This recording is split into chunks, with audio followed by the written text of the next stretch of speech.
As várias gravações de depoimentos da colaboração premiada do tenente-coronel Mauro Cid à Justiça lançaram luz sobre alguns personagens da trama, que, segundo a Procuradoria-Geral da República, pretendiam um golpe de Estado após as eleições de 2022. O candidato a vice na chapa de Jair Bolsonaro naquele ano, general Walter Braga Neto, é um nome recorrentemente mencionado. Em um dos depoimentos prestados à Justiça, Mauro Cid detalha um ponto importante sobre a atuação do general de 4 estrelas, atualmente preso no Rio de Janeiro. Mauro Cid foi questionado sobre como havia sido a repercussão de um de seus primeiros depoimentos da colaboração premiada à Polícia Federal. Na resposta, ele revela como o general Braga Neto tentou obter informações ilegalmente sobre o conteúdo da delação de Cid.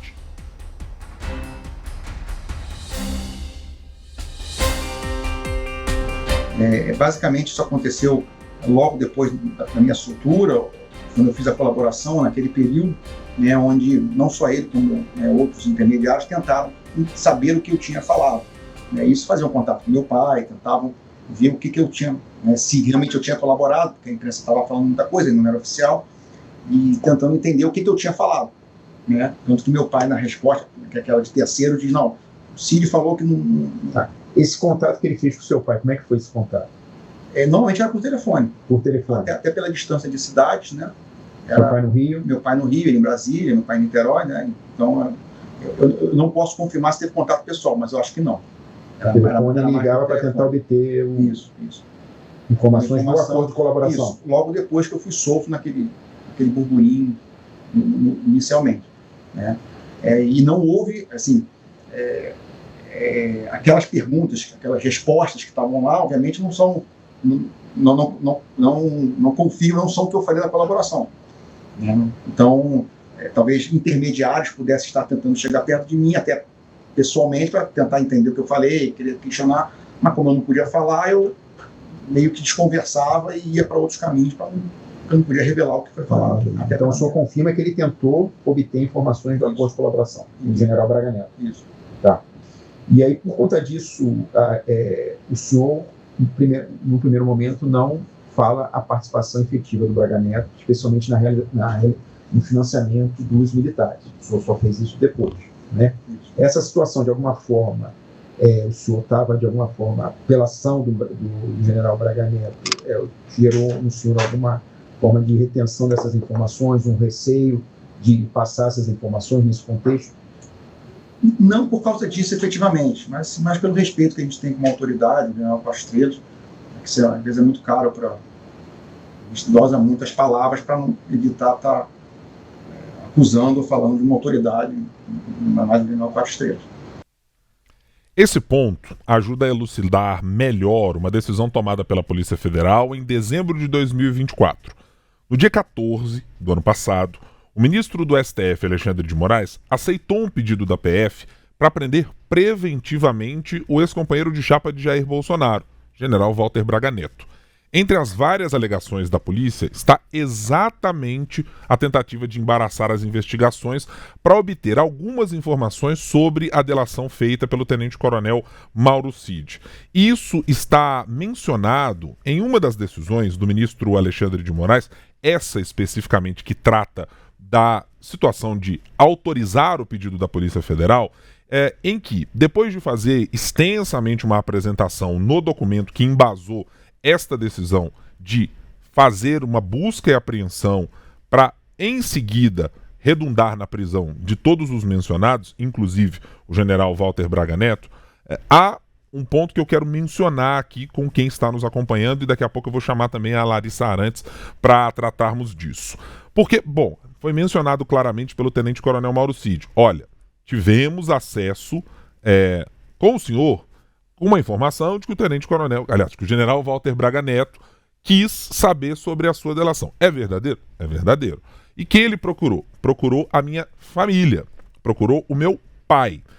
Nesse sentido, na página 10 do pedido, lá de 2024, diz o seguinte: perícia realizada no celular apreendido em posse de Mauro César Lorena Cid, pai do tenente-coronel Mauro Cid, genitor do colaborador Mauro Cid, demonstrou intensa troca de mensagens com Walter Braga Neto, bem como que todas as mensagens trocadas por meio do aplicativo de WhatsApp foram apagadas nas primeiras horas do dia 8/8 de 2023.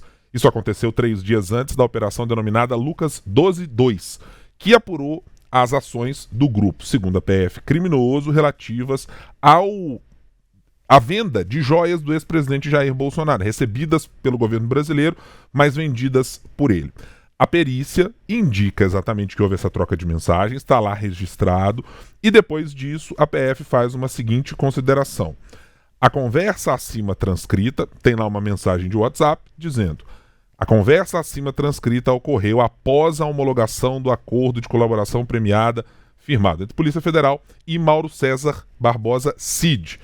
E diz ele que o general Braga Neto tentou obter dados do acordo através de familiares do colaborador e que essa informação chegou ao investigado Mário Fernandes, aquele general que ficava também no Palácio do Planalto, como forma de tranquilizar os demais integrantes da organização criminosa de que os fatos relativos aos mesmos não estariam sendo repassados. Traduzindo, de que o tenente-coronel Mauro Cid não iria contar sobre os planos e o que estava em jogo nas reuniões que se passavam no Palácio do Planalto. Larissa Arantes, se havia alguma dúvida a respeito da participação do general Walter Braga Neto e de por que ele é um dos, até o momento, detidos nesta operação, como já esteve o tenente-coronel Mauro Cid antes de iniciar sua colaboração premiada, eu acho que este trecho da fala do tenente-coronel e o que está contido também na decisão que autorizou aquela operação mostram bem que o general participava, nas palavras de Cid, corroborados por essa troca de mensagens segundo a PF, de uma maneira organizacional e fazendo algo que não se pode pela lei, né? Ninguém pode ir atrás de um colaborador para saber o que ele está dizendo à justiça. Isso só cabe depois que você, sendo investigado, tem acesso aos autos, como aconteceu por agora. Acho que é uma situação que coloca o general Walter Braga Neto em dificuldades ainda maiores do que ele já está com as decisões que já foram proferidas pelo Supremo, preventivamente, baseadas na operação da PF. Guilherme, sim, e eu lembro, só tirar aqui o fone que eu tô me ouvindo. Bom, Guilherme, eu lembro que um pouco antes não, vamos colocar aí coisa de mais de um mês antes de Braga Neto ser preso, havia um questionamento muito forte aqui em Brasília de por que ainda não havia sido determinada a prisão de Braga Neto, por que estavam aguardando tanto, por que estavam demorando tanto, porque o nome dele já estava implicado e muito nessas investigações, né? E quando o ministro Alexandre de Moraes derruba o sigilo de toda a investigação, enfim, da delação dos vídeos nessa semana, a gente pode perceber que, ao que parece, as autoridades aguardavam ter provas robustas e minimamente, digamos assim, inquestionáveis desse envolvimento de Braga Neto em diversas frentes, como você muito bem lembrou, Guilherme, em diversas frentes dessa tentativa de golpe de Estado.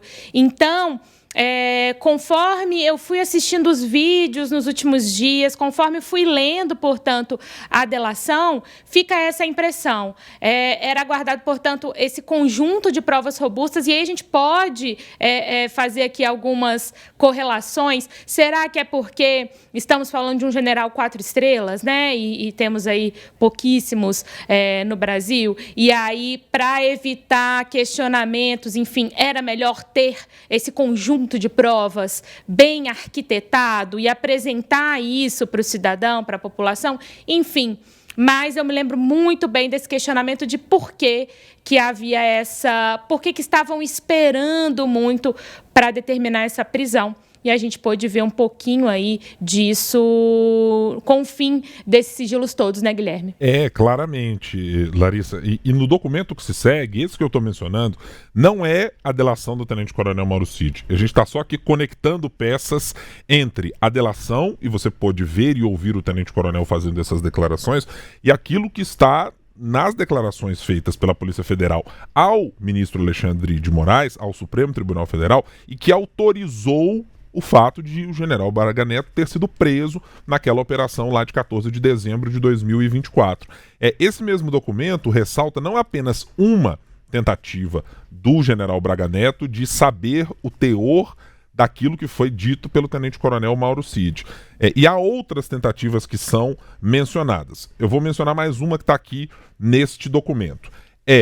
A Polícia Federal, quando fez a Operação Tempus Veritatis, em 8 de fevereiro de 2024, autorizada pela Suprema Corte, foi um dia em que tivemos uma operação que chegou até a sede do Partido Liberal, onde despachava o general Braga Neto, porque ele ganhou um cargo dentro do PL, mesmo após a derrota dele, do ex-presidente Jair Bolsonaro nas eleições.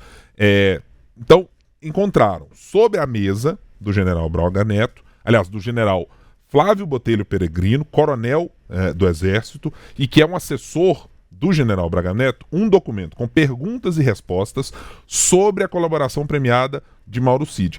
E este documento, segundo a Polícia Federal, se deu numa condição de, depois de ter iniciado a investigação, isso está acontecendo antes da prisão do general Braga Neto, ele conversou com o tenente-coronel Mauro Cid e fez algumas perguntas. Diz o seguinte: quero saber o teor da reunião, o que foi delatado? Aí o Cid responde: nada, eu não entrava nas reuniões e eu dizia que só colocava o pessoal para dentro, não participei de nada. Pergunta especificamente: minuta do 142, existia documento físico? Aí o Cid diz: eles sabem de coisas que não estavam em lugar nenhum, em e-mails, celulares, etc. Pergunta especificamente sobre um ex-assessor do presidente Jair Bolsonaro, assessor para assuntos internacionais, Felipe Martins. Sabem dele por outros meios. O que está saindo na imprensa e o que não foi ainda delatado. 99% é fake. Requentavam o que estava na imprensa. E há outras menções que são feitas, apontadas pela Polícia Federal, que poderiam ter sido respondidas pelo tenente-coronel Mauro César Barbosa Cid, né? Repito, Mauro César Barbosa Cid é o pai do tenente-coronel Mauro Cid. E que aí foi respondendo a essas perguntas feitas pelo general Braga Neto. Isso, repito, segundo a Polícia Federal, é uma tentativa de saber do conteúdo de uma delação premiada que tinha o general Walter Braga Neto como um dos alvos desta mesma colaboração. Portanto, é uma tentativa avaliada pela PF e sancionada e chancelada pelo Supremo de que ele poderia interferir nas investigações que estavam em curso. É essa a alegação principal que está colocada na decisão da PF. Vamos passar para um outro trecho da delação que merece atenção. Um pouquinho. Pois não, Larissa, claro. Para trazer uma apuração da Lara Alves, da nossa repórter, setorista de Congresso, ela que vai entrar daqui a pouquinho com a gente. Ela me passou aqui algumas informações, ela disse que apurou com uma fonte do PL que a análise interna do partido é que só uma vitória do PL em 2026 na presidência da República é que seria capaz de tirar Braga Neto da cadeia. A análise é que só um aliado poderia conceder perdão a ele, porque a situação de Braga Neto juridicamente é muito complicada. Então, essa avaliação de uma fonte de dentro do PL, informações aí repassadas pela nossa repórter Lara Alves, importante a gente destacar isso, porque é uma avaliação que está sendo feita, inclusive, dentro do PL, né? Se a gente visse esse tipo de avaliação vindo, por exemplo, de petistas ou alguém que estivesse aí no espectro ideológico oposto do PL para além do PT, né?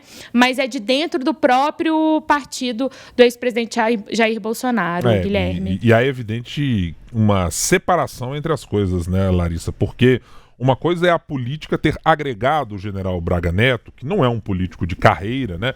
Disputou a sua primeira eleição na chapa com o ex-presidente Jair Bolsonaro, de quem já tem participação em estrutura partidária, conhece a dificuldade, a agrura e o bônus de se vencer uma eleição. Então, faz cálculos políticos, olha para o cenário dizendo, as coisas podem se deteriorar, e acho que o caso do general Walter Braga Neto é muito, mas muito, muito, muito difícil à luz desse tipo de informação. Agora, a gente tem o todo, né? Quando olhávamos para a declaração do tenente Mauro Cid, ela está mencionada, inclusive, nesse documento, era uma declaração que você dizia, não, ele disse que o general procurou, ponto. Agora você tem com robustez de fatos e conexões como isso foi interpretado pelo Supremo Tribunal Federal e pela Polícia Federal como uma tentativa de interferência na investigação, portanto, levando à prisão preventiva do general Walter Braga Neto. Vamos continuar neste assunto, porque tivemos mais vídeos das delações e de conteúdos que são apresentados pelo Tenente-Coronel Mauro Cid, todos eles já registrados no inquérito da Procuradoria-Geral da República. Mas tem um outro texto sobre uma outra personagem que merece alguma atenção.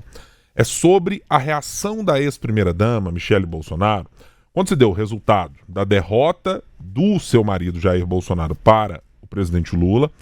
E mais do que isso, quando houve a necessidade real de deixar as instalações do governo federal, porque não houve uma possibilidade de haver qualquer tipo de ruptura, golpe ou algo que estivesse sendo planejado segundo a PF para aquele momento. Vamos acompanhar.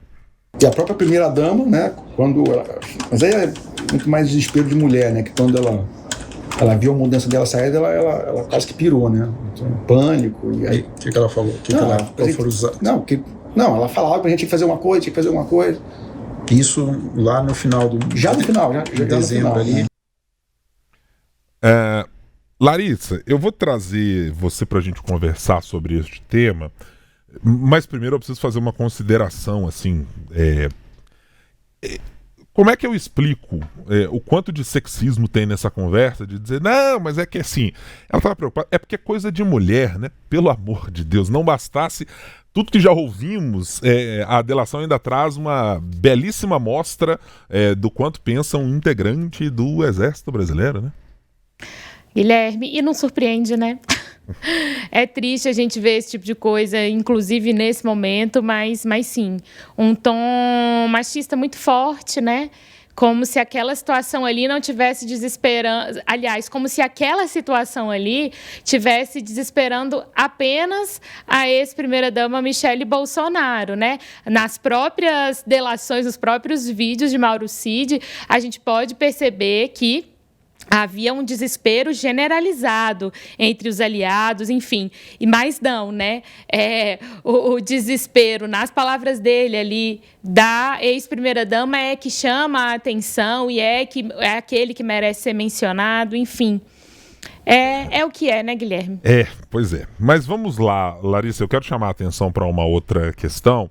É que me parece, com essa manifestação feita pelo Tenente-Coronel Mauro Cid, reportando o que, segundo ele, aconteceu da reação da ex-primeira-dama, Michele Bolsonaro, que, assim, parece haver mesmo uma crença de que haveria uma chance de reverter o resultado da urna, né? Havia, efetivamente, no final de outubro, uma derrota política por uma margem muito apertada do ex-presidente Jair Bolsonaro para o atual presidente Luiz Inácio Lula da Silva, mas que há, me parece, uma convicção das pessoas que participaram desta tentativa de golpe, segundo a Procuradoria-Geral da República, de que não era possível que, diante de todas as coisas ditas e vistas por nós até agora, como é que não iria ter uma solução, né? E a gente viu esse tipo de manifestação também na boca de outros generais, outros integrantes até de baixa patente do Exército, mencionando para o coronel Mauro Cid, mas não é possível, o ex-presidente não vai fazer nada, nós vamos ficar até desse jeito. E há, inclusive, uma mensagem de Jair Bolsonaro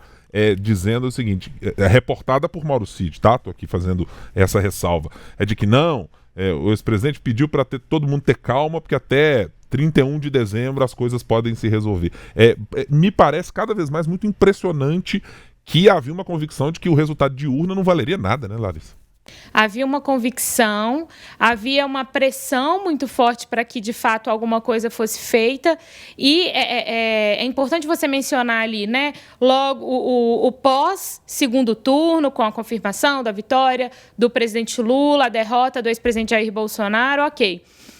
Mas como que, de fato, eles faziam essa projeção de que não, peraí, até o fim de dezembro tudo pode acontecer. E aí a gente viu, ao longo dos meses ali, ao longo de novembro, início de dezembro, tentativas por parte do então governo ali do ex-presidente Jair Bolsonaro, que chegava ao fim, de arrumar argumentos minimamente plausíveis e, na visão deles, que fossem suficientes para, de fato, questionar o resultado das urnas, que fosse suficiente, de fato, para que alguma coisa pudesse mudar. E a gente vai lembrar muito bem daquela coletiva de imprensa convocada no Palácio da Alvorada, um dia à noite, para falar sobre os relatórios de veiculação dos programas de rádio, das campanhas, e que não estava sendo feito corretamente, que não tinha seguido a legislação. Fez-se um burburinho gigante em cima daquilo. Quando foi perceber ali, uns dias depois, não procedia, né? A análise foi feita de maneira inadequada. Enfim, a gente percebeu que, engraçado que agora faz muito sentido, né? Tudo bem, quando a gente observava ali o pós-segundo turno, a gente sabia, né, que havia uma crença muito grande ali dos aliados do ex-presidente Jair Bolsonaro, que haveria uma possibilidade de vencer a eleição. Quando tem essa confirmação nas urnas, ok, presidente Lula eleito, a gente viu, sim, um tom de desespero entre eles. Mas hoje, vendo tudo o que a gente está vendo, lendo tudo o que a gente está lendo a respeito dessa delação do Mauro Cid, fica muito claro que eles estavam pensando em tentativas, em possibilidades para tentar reverter aquilo. Ou seja, o desespero era muito maior do que o que a gente imaginava, Guilherme, e eles tentavam ali meios que parecessem institucionais ou legais, né, de acordo ali com a nossa legislação, para poder questionar o resultado das urnas. A gente viu que não deu certo, né, Gui? Deixa eu fazer um registro aqui, Larissa, a respeito da posição que foi apresentada pela ex-primeira-dama Michele Bolsonaro num evento do qual ela participou na manhã desta sexta-feira. A alegação que ela fez quando questionada sobre as declarações e a denúncia da Procuradoria-Geral da República, lembrando, a ex-primeira-dama não foi denunciada e estava respondendo sobre, olha, agora temos as imagens daquilo que foi dito pelo tenente-coronel Mauro Cid. Ela respondeu que aquilo era um momento de perturbação mental do tenente-coronel e disse que está confiando em Deus e que a verdade prevalecerá. Ainda afirmou posteriormente que não há provas sobre absolutamente nada e que está zero apreensiva e 100% confiante. Larissa, eu tenho muita impressão de que esse resultado do que a Procuradoria-Geral da República fez, fazendo algumas exclusões de nomes que estavam na lista da Polícia Federal e que não foram parar na denúncia da PGE, por exemplo, o caso de Valdemar da Costa Neto, presidente nacional do PL, deram a medida de um pouco como não havia em todos os momentos, e não há, uma possibilidade de apontar de todos aqueles personagens provas absolutamente cabais de que ele foi visto, ou dito, ou que participou. Porque uma coisa é ter participado de uma reunião, outra coisa é você ter ciência de que um conteúdo ou do documento que foi apresentado. E aí você vai montando aquele quebra-cabeça. Mas esse disse sobre esse, o outro confirma, o terceiro diz também, que gerou, na percepção geral, um grande tumulto na base do ex-presidente Jair Bolsonaro. A ponto de ele hoje, assim como Michele Bolsonaro, ter dito num evento que participou um pouco mais cedo, num tom, eu não vou dizer mais comedido, que não combina exatamente com o ex-presidente. Vai dizer, não, acho que eu exagerei ao dizer que eu estava cagando para a justiça e para a decisão e a possibilidade de uma prisão. Mas é muito inegável, né, como balançou, e essa apuração trazida pela Lara Alves um pouco mais cedo, também corrobora com isso. Balançou fortemente as estruturas do PL e, especialmente, do núcleo mais próximo do ex-presidente, né? Com certeza, Guilherme. E aí, como são as coisas, né? A gente só pôde acompanhar essas declarações públicas, né? Tanto do ex-presidente Jair Bolsonaro, quanto da Michele Bolsonaro, do Valdemar da Costa Neto, presidente do PL, do Eduardo Bolsonaro, filho do ex-presidente Jair Bolsonaro, enfim, porque o PL já havia marcado um seminário, né, de comunicação do partido, o primeiro seminário de comunicação do partido aqui em Brasília. Vou falar coincidentemente, mas minha mãe diz que coincidências não existem. Mas, enfim, coincidentemente, na mesma semana, né, em que a denúncia é feita pela PGR, na mesma semana em que os sigilos da delação e dos vídeos, esse sigilo cai, enfim. Então, eu ainda teve um momento aqui na redação que eu ainda questionei, falei, olha, como que vai ser esse seminário? Como que vai ser esse evento, tendo em vista tudo que está acontecendo? E não, né? O ex-presidente Jair Bolsonaro não só falou ontem, como falou hoje. O nosso repórter Edio Júnior, esteve hoje lá, que foi o segundo dia desse seminário de comunicação do PL.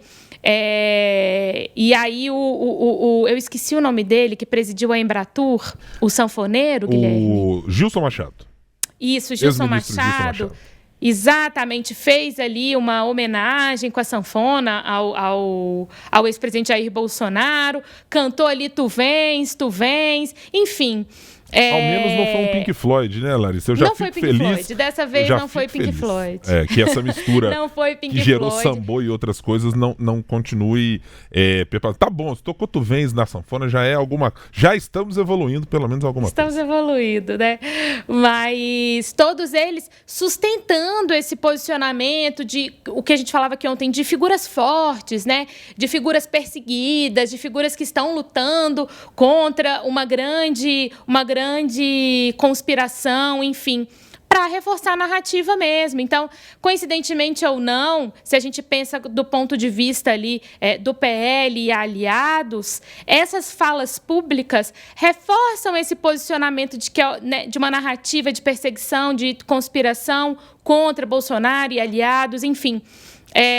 Fico imaginando se esse evento não estivesse acontecendo, né, aqui em Brasília, quais seriam os momentos ou as brechas para que eles pudessem se manifestar. A gente viu o próprio Jair Bolsonaro indo até o Senado nessa semana, mas como que Michele Bolsonaro, Eduardo Bolsonaro e outras lideranças do PL iriam se manifestar sobre isso, também fica a dúvida, mas aí esse seminário acontecendo coincidentemente na mesma semana da denúncia e da queda do sigilo, né, Gui? Certamente, Larissa, Vou dizer que a sapiência da senhora sua mãe não pode ser discutida. Essa história de coincidências, não há coincidências que aconteçam com tamanha eloquência assim, não há coincidências dessa natureza.